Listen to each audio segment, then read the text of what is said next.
So at ito na nga guys, kung natatandaan nyo, nung nag-rally kami sa Liwasan Bonifacio at first time ko na sumama dyan, para patalsikin si VP Sara bilang DepEd Secretary. Sa loob ng isang linggo, si Sara na mismo ang bumaba.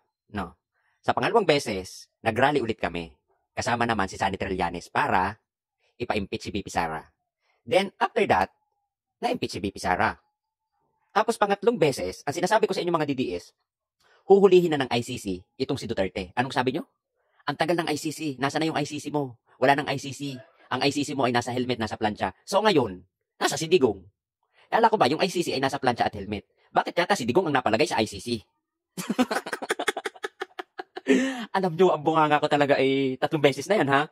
Ay Sara, pinagre-resign namin sa pagiging DepEd Secretary. Ma-impeach si Sara, na-impeach.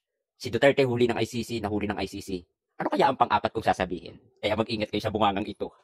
May wagang bunganga! Basta masasabi ko lang, ako naman ay hindi masamang tao. Masama lang yung mukha ko. So ito lang naman yung sasabihin ko sa inyo mga DDS na dapat yung tandaan. Yung nangyari kay Digong, hindi yung trip lang, hindi yung joke lang. Unang-una sa lahat, nung ipinaili ang kasong yan ay 2017. Umalis tayo ng 2019. Hindi ibig sabihin na tayo ay umalis na, bura na yung ipinaili sa kanya na kaso. Maaring mapending lang yun. So now, this is it, pansit, shoot sa kangkungan. Ngayon na po ang umpisa ng dilubyo sa buhay ng mga Duterte.